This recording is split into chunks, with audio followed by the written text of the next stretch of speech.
What's up, guys? Welcome back to my channel. So I'm here today to talk about The Real Housewives of New York City, Season 14, Episode 8, Business Classy. So be sure to like, comment, subscribe, and let's jump right on into it. So we kick off with Sai and Uba, and they're out shopping for the upcoming Anguilla trip.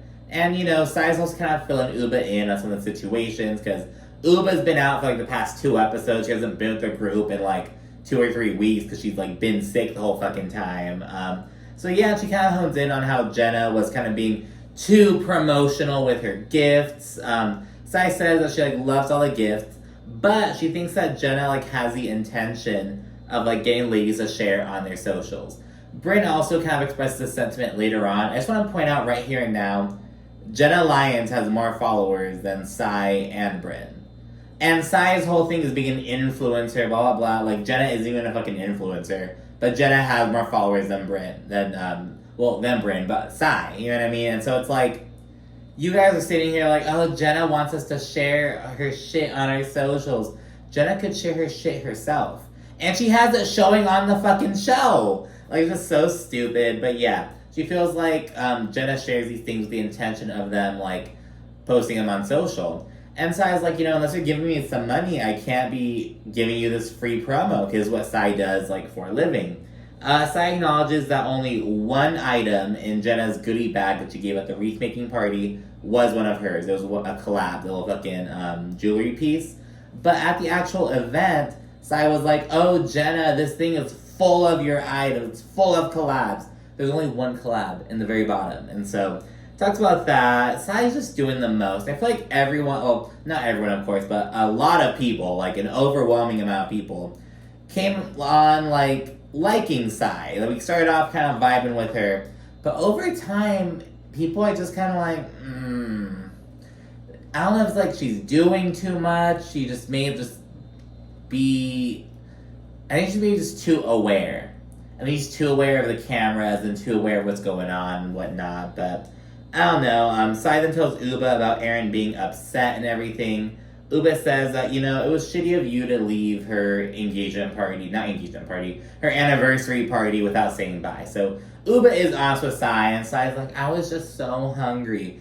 And Uba's why don't you just order a pizza? It's better than leaving. So it reminded me back in high school, and people would order pizzas during class, and they'll try to time it to deliver during passing period or whatever. It's just stupid shit like that. It was so fucking funny. Sai notes that Anguilla will be the first time that Aaron and Brynn see each other since the whole wreath-making party, so they hope it goes well. When they get Jenna and her brother, they hit up Rockefeller Center. Her brother, his wife, and his daughter, they're all visiting from California, and that's actually where Jenna's from, it turns out. She notes that she's been working with the center for the past 3 years, kind of just revamp it, bring in new businesses. She notes that, they're trying to make it more hip and kind of give these businesses an opportunity to be in Rockefeller Center, which they wouldn't be able to afford. You know what I mean? Because it's so fucking expensive to rent a lot there.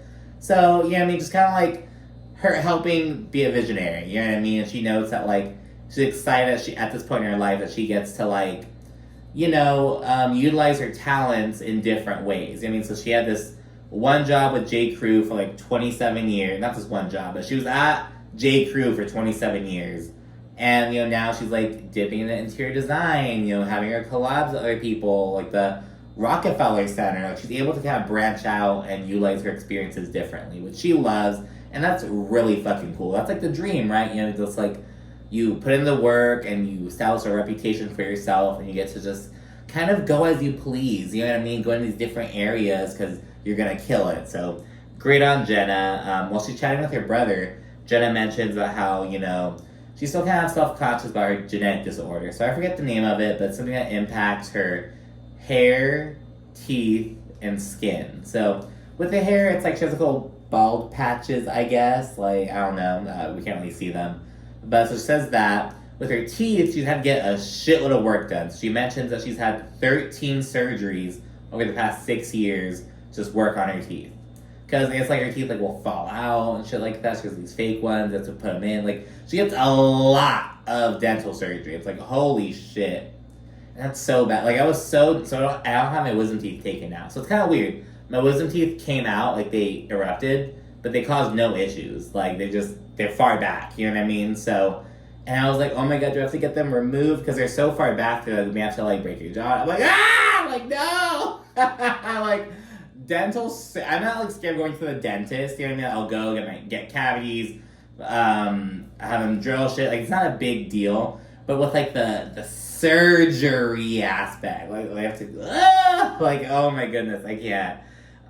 So yeah, she talks about like that, so like 13 surgeries in 6 years. She also jokes that like, and then we start on the bottom. And I'm like, I hope that's a joke, girl. I hope to God that's a joke. But yeah, she acknowledges that, you know, with her skin, it'll look kind of like splotchy, I guess. Like she said, it looks like it's a million different colors, like kind of like scars and stuff like that. She's always been self-conscious about it, and she's learned that it's more noticeable when she's like paler. So her thing is like she wants to go down early to kind of get a bit of a tan so she can like feel more comfortable around the women on the beach and stuff like that. You know what I mean? Because she's self-conscious about it. So she opens up about that, and this will play into a later episode for sure. Speaking of brothers, we then see Brynn and her brother, Darius, not Darius, but like Darius, like it's just without the U. They're hanging out in LA, they're on a hike. It's like a little tradition.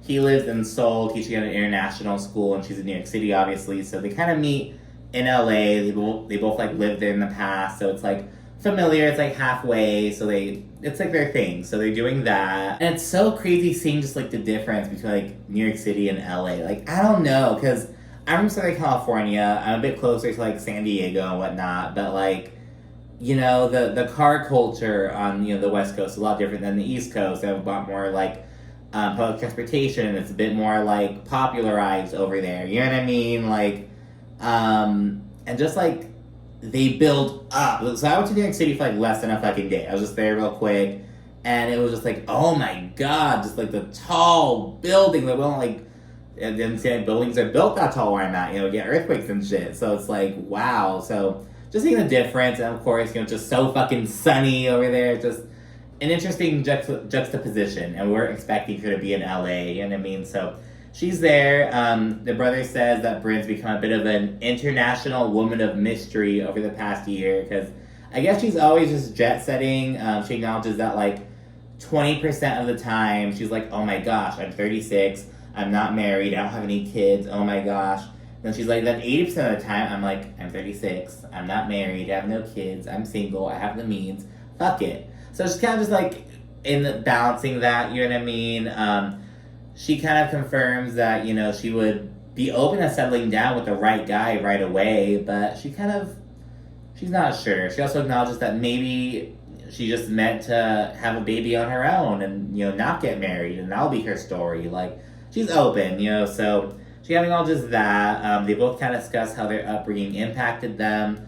Brynn gets emotional, and she says that, you know, subconsciously she'll kind of, like, she wants a family and kids and everything and marriage, but, like, subconsciously the idea of family is, like, trauma, run, like, because of her upbringing. And the brother acknowledges that, you know, like, it's been tough on both of us. He doesn't go into too much detail, but Brynn says, oh, I would have been divorced like 3 times by now if I had been with my exes. And the brother, like, says, oh, same here. Like, I agree. So, you know, he has his own story, so they're connecting on that.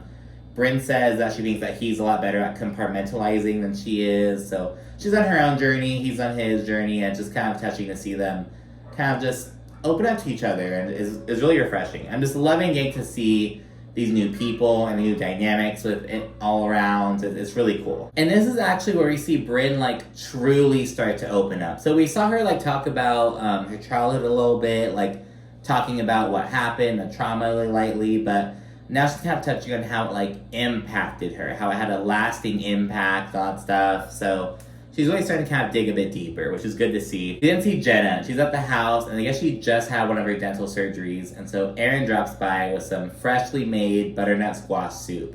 Erin finally fucking made something. Good for her. I wish we had seen that on camera. I'm like, did you really make this, Erin? It's in a Tupperware and shit, but I'm like, She just back from the store, heat up at home, and I don't know, girl. I hope there's footage of you making that shit somewhere. Jenna acknowledges that she's seeing a different side of Erin right now. She's a lot more motherly and sweet and comforting, so that's kind of cute. And while chatting, Erin claims that she thought about not going on the Anguilla trip. And it's like, Erin, I wish a bitch would. This is the first fucking cast trip. It's an international trip. You're a fucking first season bitch. I wish you would have the balls to not go on that fucking trip. Like, why are you even admitting that? Like, you're looking like, oh, that is, I wish a bitch would. Like, as a, like, if I were, like, the producer, like, girl, unless you're fucking sick or you have, like, a major emergency, bitch, you're going on that damn trip. You know what I mean? It's like, girl. And it's an international thing. It's not even like you're, like, domestic. And yeah, Erin kind of vents about Brynn. She says she wishes that someone else at the table would have said something. And I had that same kind of thought. Everyone was, like, cool with, like, oh, it's just Brynn being Brynn, you know, whatever. And even in the past, Erin's been like, oh, Brynn's just flirting with Abe, whatever. But, I don't know, it's just, like, I get why Erin's upset, and dare I say, like, I'm actually on her side of it, because Brynn does do too fucking much. She does. But I also feel like Erin may have not established that boundary, but I think she'd be cool with some playful flirting, but it's like joking about divorce at my anniversary party. It's too far. You know what I mean? And arguably divorce in general. It's like, you don't fucking mention that. It's like bad juju and whatnot. So yeah, and so she says, I wish someone would have said something. Jenna's like, I didn't think it was that serious, to be honest with you. She didn't even think that Erin for real left. Like, she was just kind of walking outside real quickly, and she's like, oh, she's really gone. Oh, fuck. So Jenna says that. Erin then mentions that Brynn feels some type of way about Jenna's plans to head down to Anguilla 2 days early. She's like, oh my gosh, I feel like she's just like an undercover diva, blah, blah, blah. And I mentioned it a few episodes back. Brynn is just on Jenna's ass for like no fucking reason. And Jenna acknowledges later on, like at the very end of the episode, she's like, there's something else going on between me and Brynn, and I have no idea what it is, so yeah, Brynn just, I don't know what it is. I don't know if Brynn's envious of Jenna, like, she wants to be treated like how Jenna is treated. She wants to command that respect. Like, I don't even fucking know. But anyways, while on the subject, Jenna explains, you know, her genetic condition. She's like, you know, getting a tan makes me kind of feel more comfortable, and, you know, I'm not working with the same deck as you girls are. And Erin kind of comforts her. She's like, oh, it's crazy you would even think that, blah, blah, blah. And the thing is, Jenna's expressing she feels insecure, and everyone keeps telling her, you're so beautiful, it's fine. And it's like, Jenna, no, like, but she just feels weird about it. And it's like, she's a grown-ass woman. Like, if she feels weird about this thing, it's like, what, who are we, like, let her, she has a solution. Let her do her thing. You know what I mean? It's like, it's really not a big deal, but yeah, so she kind of explains how, like, you know, she wants to go, and it's like a confidence kind of thing. Erin says that she totally understands. And Jenna, she gets a little too honest with Erin. She's like, and to be honest, so another thing, I didn't want a flight coach. Because the flight that the ladies are taking has no first class, no business class, it's all economy. And so Jenna's like, I didn't want a flight coach, so I'm going early. And she clarifies, the main reason is because of the tan thing. But, you know, the economy situation is, you know, just an added bonus. So she's like, ooh, since I want to go down early anyways, let me just fucking have it coincide with a first class flight. Period, bitch. We then see all ladies pack for Anguilla. Jessel, she's packing Jenna's lingerie gift that she gave her back in the fucking Hamptons, the fucking Christmas tree dress. And she admits that's actually really cute. And she's like, I lost some weight, and it'll be kind of cute on me. And it's like, Jessel! Shut up, bitch. Like, I was on your side with that. Like, don't switch up on me now. Everyone was like, oh, Jessel's overreacting to the dress. And I was like, no, the dress is ill-fitting. The color is not much of an issue, I don't think. Yeah, I think it would have been a little kind of, it seemed kind of matte. I don't know, with, like, the greens, I want to be, like, a bit deeper. Like, look at me right now. Like, I have, like, a deeper kind of jewelry kind of tone. Maybe it's shinier, like, because it's the nightgown. I don't know, it just wasn't hitting. But yeah, now all of a sudden she's like, it's actually kind of cute. I'm like, Jessel, shut up. She then brings up Pavitt's plans to, like, go to Vietnam. He mentioned it, like, in front of Jessel's parents and everything. And yeah, he wants to go for a solo trip. And Jessel's like, oh, what, are you fucking kidding me? Like, what are you going to Vietnam for? You like, she's so confused. And he's like, I just want alone time. I just want to be alone. He says he wants a balmy sandwich. And Jessel's like, I can't tell if you're being serious or not. Like, are you shitting me? Like, are you serious? And yeah, so he says that he wants to go to Vietnam for like 3 days, even though it's a 20-hour flight. So it's like, you're going to spend more time flying. And Pavitt's like, I actually like flying. It's like the flying's a bit of a vacation in itself. And later on in the season, you know, we can tell by the mid-season trailer, there's gonna be some chatter about like, ooh, why is he going to Vietnam? Like, there's some speculation he's going down there to like get some poon. You know what I mean? But I genuinely think he might just be like, I just want to go to Vietnam. Like, I don't know how to like. I don't know. It just seems kind of on brand for him, maybe. I don't know. I don't think it's as unbelievable. Like, if fucking Ralph Pittman were like, oh, I want to go, like, oh, but like, I don't know. I kind of believe Pavitt. I don't know. It's kind of just on point. It's random as fuck, but it's like, he kind of seems random as fuck. I don't know how to explain it. I just kind of get that vibe. I don't know. I could be wrong, but I'm kind of like, I don't think that's unfeasible that he would want to just go to this random country and eat some food. Because he's a part of the Street Food Association of New York City. He's apparently a big old foodie. So, I don't know. I don't think it's too far. It's random, but I don't know. That's my 2 cents on it, though. However, I have to get on Pavitt real quickly because Jessel's like, well, what am I going to do? Because my mom's going to be in London at that point. And Pavitt's like, oh, that's for you to worry about. That's your problem. That's for you to figure out. And I think he was kidding, but I'm still like, you better fucking help your wife fucking say, like, I'm 90% sure he was kidding with that. More like 80. I don't know. Like, I hope he was kidding with that, but you know, whatever. I'm sure I hope he'll kind of help with that. Jenna then gets settled in Anguilla because she's there 2 days early as everyone else heads to the airport. They land. She got a place with only 5 rooms, so Uba and Jessel are gonna share. And that's my pet peeve. Like, why the fuck do these bitches book, like, these fucking places with not enough beds? That's, like, one of my pet peeves. It's like, I'm not gonna sleep in the fucking couch. Like, bro, what? Like, come on. So it's a pet peeve of mine. They reserve the shit room for Jenna. It's just kind of the smallest, the more kind of homely room. It's a one room without like a 4-post bed. You know what I mean? It's like a bit homelier. They save that for Jenna, and Brynn loves it. She's like, well, Jenna, we're not gonna save a good room for you because you're not here. Being early doesn't have more perks, so it's fine. Like, Brynn, Aaron, and Sai are just like so giddy whenever like they're like, oh, Jenna, like you're facing the consequences of your actions, Jenna. That's like their vibe that they give. It's really fucking weird.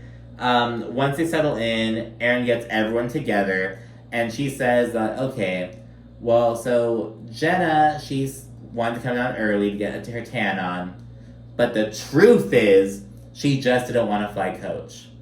Totally flipping what Jenna said. So Jenna was like, I want to go down to tan, get my self-confidence up, blah, blah, blah. And an added bonus is, you know, me not wanting to fly economy. She said she will fly economy if she has to, but it just worked out. According to Aaron, though, her not wanting to fly economy is the true reason. That is the sole reason. And this bitch, Aaron, even says, I wonder if she really even came down to tan. And Sai's dumbass is like, she sent us a text saying that she was going to be in a burqa. Isn't she white? Like, she doesn't tan. And I'm like, do you really think that Jenna's going to be in a fucking burqa, you dumb bitch?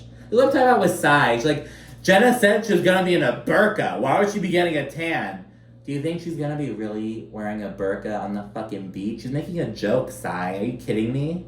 It's like so stupid. It was like, girl, because Sai was being dead ass. She wasn't even like, oh, she said that hot. Like, she was like, being for real about it. I'm like, Sai, like, are you smart? Like, that's the thing with Sai. Like, I came on really liking her, but over time, it's kind of like, girl, you're starting to get on my fucking nerves, and I am not alone in that sentiment. What do you think about Sai at this point?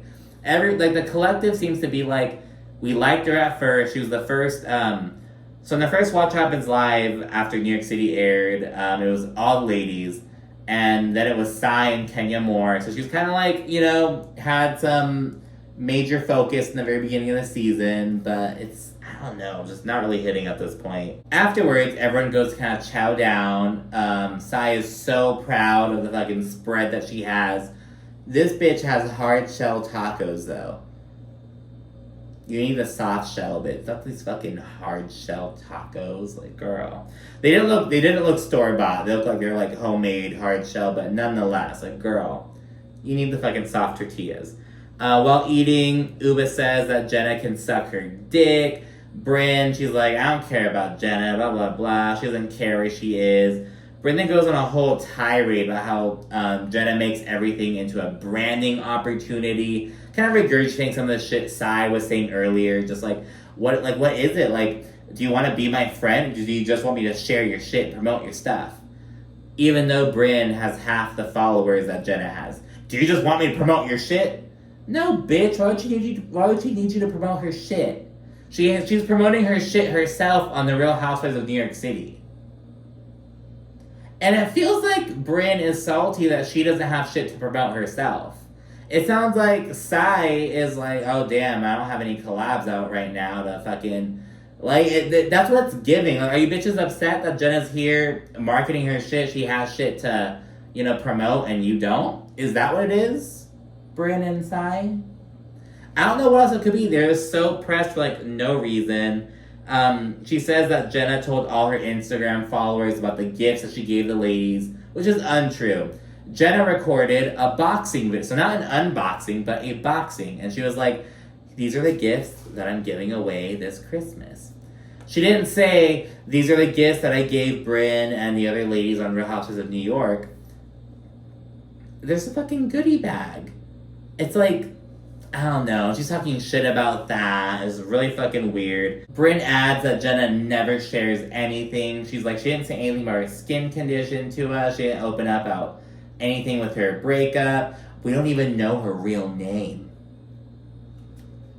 Fucking drama queen. We don't even know your real name. Who are you, Jenna? It's not that big of a deal. Like, literally, it's not a big deal. Uba and Aaron are in firm agreement with Brynn, and it's like, oh my goodness. And then Jenna strolls in, and she's looking good. She's like, she's wearing her favorite new dress. She has her tan on, all this shit. And when she strolls in, Aaron's like, for someone who's self-conscious about showing skin, she seems to be showing a lot of it.